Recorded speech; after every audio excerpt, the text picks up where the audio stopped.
Loud, mean laughter echoing off the greasy walls of the diner, as the young waitress scrambled to pick up the broken glass. Her hands trembled. Her eyes watered.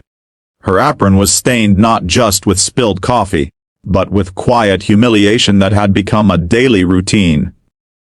The group of men at the back table mocked her weight, called her names loud enough for the whole place to hear, and tossed coins at her feet like she was nothing.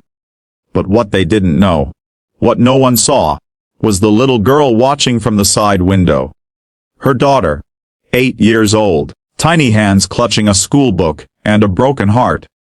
Before we go any further, if you believe in kindness, in standing up for others, and in the power of second chances, please like this video, leave a comment, share it, and subscribe to the channel.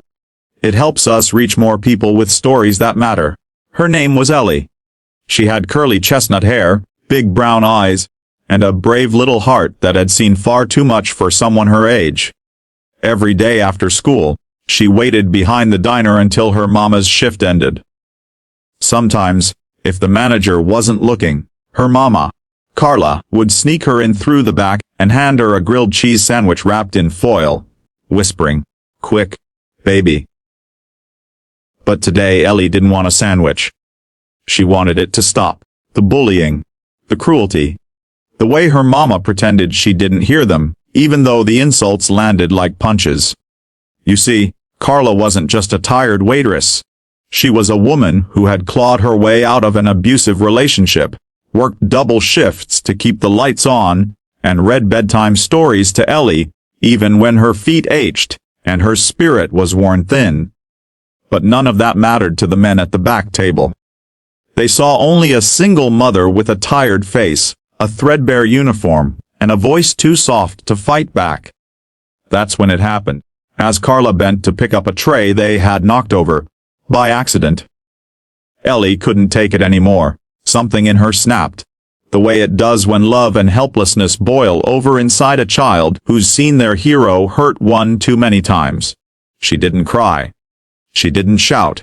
She just ran, out the diner's back door, down the sidewalk, across the lot and straight into a group of bikers parked outside a gas station. Big men in leather.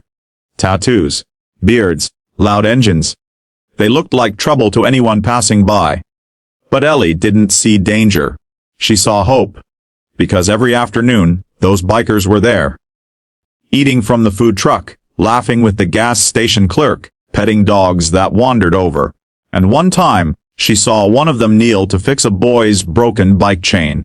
They were loud, rough but kind. And kindness was all she had to bet on. She ran right up to them, cheeks flushed and breathing hard, and managed to say 5 trembling words at first. They blinked in confusion. A little girl, talking to them. But when she pointed toward the diner, and said her mama's name, one of the bikers, the tallest, with steel, gray hair braided down his back, stood up. His name was Bear. He didn't ask many questions.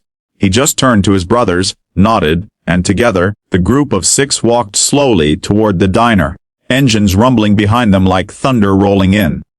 Back inside, Carla was still trying to clean up when the bell over the diner door jingled. Silence fell, all heads turned. And in walked 6 men dressed in black, heavy boots thudding against tile, sunglasses still on even though the afternoon sun was fading. The manager stepped back, startled. The regulars stared. The bullies at the back table stiffened. Bear walked straight up to Carla, knelt down, and helped her pick up the last piece of broken glass. Then he stood up, handed her a clean napkin, and said gently, "Your girl's outside. She's safe. She's strong, just like her mama." The room went dead quiet. Then Bear turned to the group of men in the corner. No raised fists. No shouting, just a slow walk to their table, and a calm voice that said, "You boys like picking on women working 2 jobs to survive. That what gets you through your day?" The men scoffed. Until Bear placed both gloved hands on their table and leaned in. His voice dropped. "You see that little girl out there? She loves her mama more than anything. And today, she ran up to a bunch of bikers she didn't know. 'Cause she thought we'd protect her. You gonna be the kind of man a little girl runs from or the kind she can run to?" One of the men muttered something under his breath and tried to laugh it off. Bear didn't flinch. "That woman has more grit than any of you. She gets up every day and works hard so her daughter don't go hungry. You boys, you just sit here, waiting for your food to come with a side of cruelty. That ends today." The group stood, grumbling, tossing money on the table, and walked out with their heads down. No violence, no scene, just silence, respect, and a stunned diner full of people who had watched it happen and done nothing. Carla stood frozen, her lips parted in disbelief. She finally found her voice as Bear turned to leave. "Why? Why did you help me?" He paused, looked at her, and said, "Because someone once helped my mama when I was a kid. It's time I paid it forward." Outside, Ellie stood by the bikes, eyes wide as saucers. Bear knelt and handed her a leather keychain with a small silver bear on it. "Keep this. And if you ever need us again, you come find us." From that day forward, things changed. The men never came back. Word got around. Carla started receiving more tips. People apologized. Slowly, the town began to shift. And the bikers, they came by often. Sometimes just for coffee, sometimes to fix things around the diner. And once, they organized a fundraiser to buy Carla a used car, so she wouldn't have to walk home every night. But what mattered most was Ellie. She stopped hiding. She started smiling again. Because in a world that often seemed cruel, she had seen what real courage looked like.